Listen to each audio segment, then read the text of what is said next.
Okay, now we're going to talk about how to calculate with using the analysis of receivables method.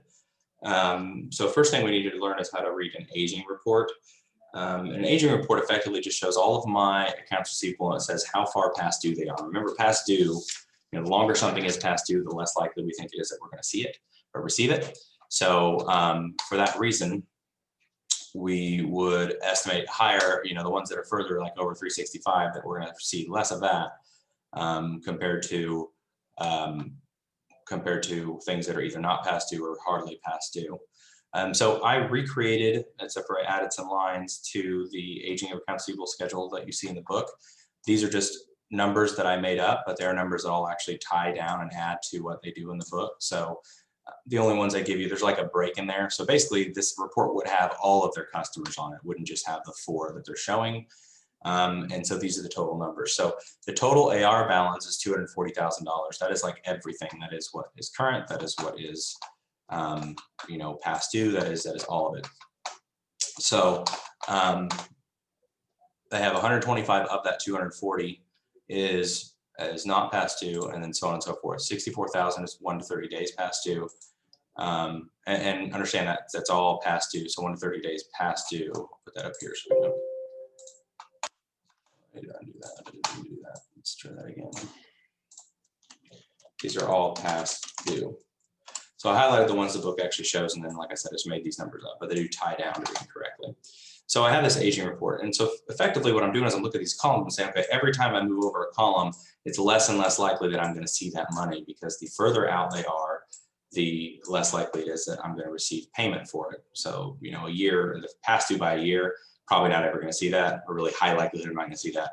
And then so on and so forth backwards. So what they did, and these are numbers they would always have to give you because this would be estimated based on industry, based on history, and based on things like that, is they say, okay, for the ones that are not past due at all, I still think I'm not going to see some of that. I think approximately 2% of that's going to be bad debt. Okay, so I'm not going to ever see it. Of the 64,000 of the 1 to 30 days past due, I think I'm going to not see, or going to be uncollectible. I'm not going to be able to collect 5% of that, and so on and so forth. 31 to 60 days, 10% of that. 20% of the 61 to 90 days, it's going to be uncollectible. 30% of the 91 to 180 is going to be uncollectible. 50% of the 191 to 365, and 80% of the over 365 days is not going to be collectible. So while these numbers would have to be given, like I said, based on historical records and things like that, you can just about guarantee, even if you don't know, even if these numbers are always given to you, what you're always going to see is a trend up, because the longer out it is, the less likely it is you're going to see it. So then the next step is, and they do this in the book for you, but the next step is I'm going to take this number, the 125,000 times 2%, to give an amount that I'm not going to see from, that I'm not going to collect from this column here. Now, it's not specific to an account. I'm not saying I'm not going to get my money from Brockco, or I'm not going to get my money from Saxon Woods, or I'm not going to get my money from customer 7. It's not specific to customer. It's just an overall estimate. So I'm going to take 125,000 times 2% and get 2,500. I'm going to do the same thing with all these: 64,000 times 5%, 13,100 times 10%, 8,900 times 20%, and so on and so forth. Now, the good thing is in Excel, that is very quick to do, which is why it's nice to use Excel for something like this. And that's how longer it takes me to calculate all those numbers. Then I can get the total of all those. So I'm going to sum 2,500 plus 3,200 plus 1,310, and so on and so forth, all the way down this list. So 26,490, which is the same number that they have in the book. Now, what's important about this is, because this is based on a calculation that is done with the accounts receivable, that means that it's done with a balance sheet account. A balance sheet account is not for a period of time, it's for the specific date. So that's as of today. This is all as of today. Just think about, tomorrow this whole thing could change. If I get no money today, and let's say some of these not past due ones become past due, then they all move over a column. So this is very time sensitive. This is right now. This is how much is owed to me right now, and how much is past due right now. So for that reason, when I find this 26,490, what that amount is what I need the balance to be in my allowance account.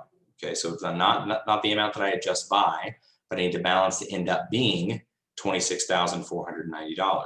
So it already has, and remember the allowance has a credit balance. It already has, and this is given to us, it already has a credit balance of $3,250. So I need the balance to be, after this transaction, I need the balance in that account to be, exactly this $26,490.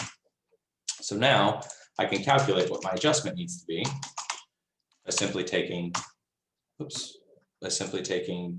$26,490 minus the $3,250. Okay, which means I need to adjust by $23,240. My journal entry itself is no different than the income statement or the sales percentage of sales. So I still debit bad debt expense. I still credit the allowance for doubtful accounts. But the amount, like I said, is this $23,240, not the $26,490. So that's kind of the big point there. When I'm using the aging of receivables, it's the amount I'm adjusting. I'm calculating how much to adjust to. When I'm doing the percentage of sales method, I'm calculating how much to adjust by. And we'll continue with the notes receivable for the next video.